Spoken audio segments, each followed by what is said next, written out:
Curso de medición de explosividad con equipos portátiles, tema 5, límites de inflamabilidad y alternativas de trabajo. Vamos a empezar entonces a explicar qué son los límites de inflamabilidad. Pero para eso primero vamos a ubicarnos. ¿Dónde ocurre la reacción química de oxidorreducción? Ocurre en la zona de la mezcla combustible.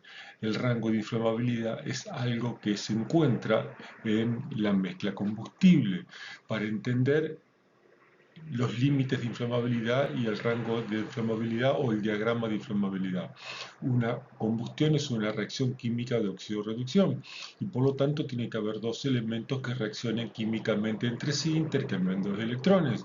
Para que estas dos sustancias reaccionen químicamente, ambas tienen que estar en determinadas proporciones mínimas y máximas.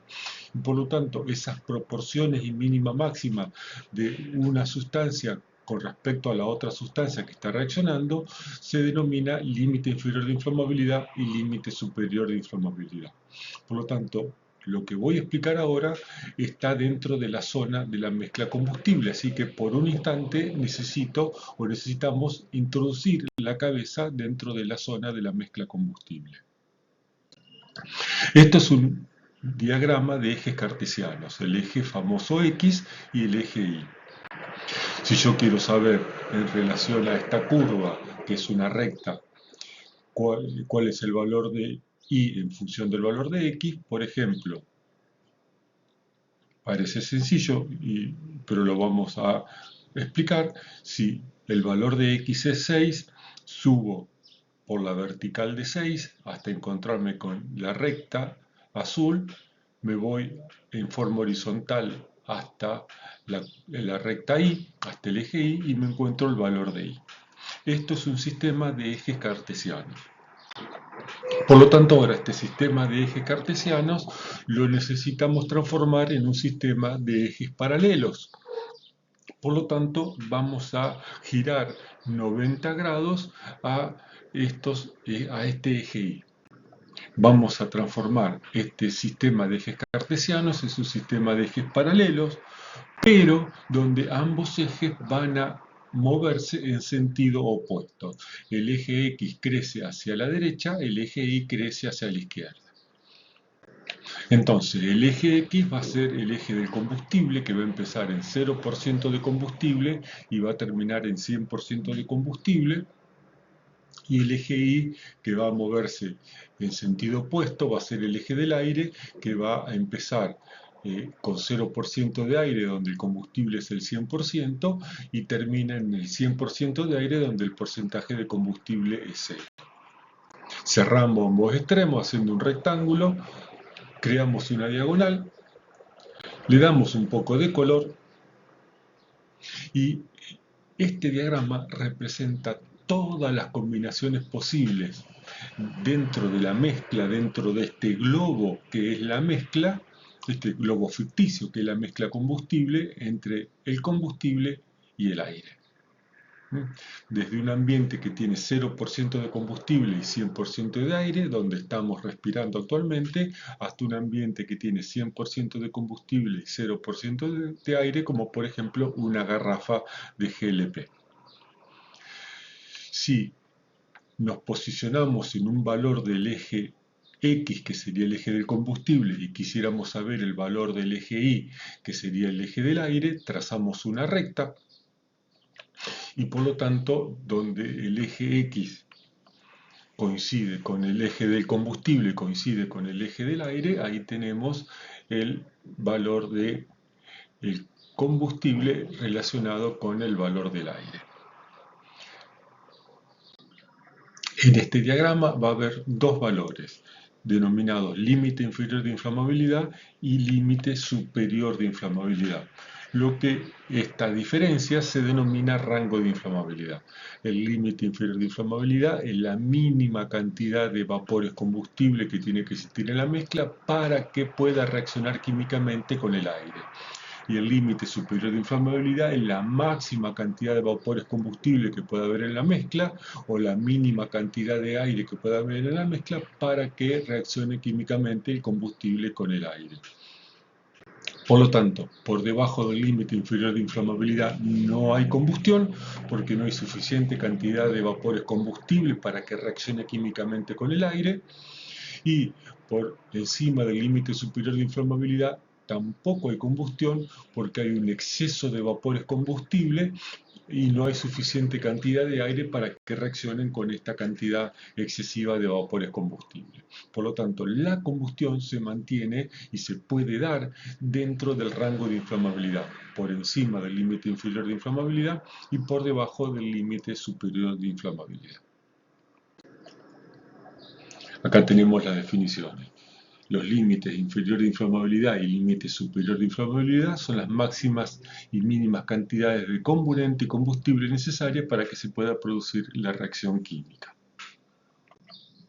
Acá tenemos una tabla que está calculada con 21% de oxígeno a presión atmosférica y a temperatura ambiente, lo que en química se denomina condiciones normales de presión y temperatura, CNPT. Encontramos el límite inferior de inflamabilidad y límite superior de inflamabilidad. Vamos a algunos ejemplos. La acetona. Límite inferior 2,6, límite superior 12,8. Acetileno. Límite inferior 2,5, límite superior 81%. Siempre en escala de combustible. Es un gas peligroso porque obviamente mantiene combustión con una poca cantidad de aire. Alcohol etílico, hidrógeno, monóxido de carbono, que normalmente no lo reconocemos como combustible porque antes de llegar al límite inferior de inflamabilidad de 12,5% ya el monóxido causa la muerte de todos sus ocupantes. El amoníaco, similar al monóxido de carbono, es un combustible que tiene un límite inferior de inflamabilidad muy alto. La nafta, límite inferior muy bajito. El gas natural, que tiene, como es una composición de gases, los límites inferior y superior pueden variar de acuerdo a la composición del gas. El queroseno, que tiene un límite extremadamente chiquito, si mal no recuerdo es el más bajo de todos. Y acá vamos a hacer una comparación entre el queroseno, que tiene un límite inferior de 0,7%, con respecto a la nafta, que tiene 1,4%. Analizando un límite inferior de inflamabilidad, parecería que el queroseno es más peligroso que la nafta, pero el dato que nos falta analizar es la temperatura de ignición.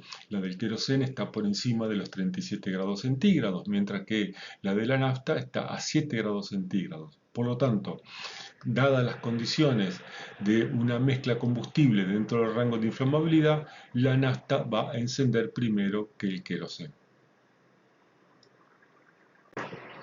Análisis del límite inferior de inflamabilidad. Si prestamos atención, salvo el monóxido de carbono y el amoníaco que no está en la tabla, todos tienen un límite inferior de inflamabilidad muy bajito. Esto es una característica de la mayoría de todos los líquidos y gases inflamables. Es decir, necesitan una muy poquita cantidad de vapores combustibles en el aire para poder encender, y eso junto con su baja temperatura de ignición es lo que lo hace peligrosos.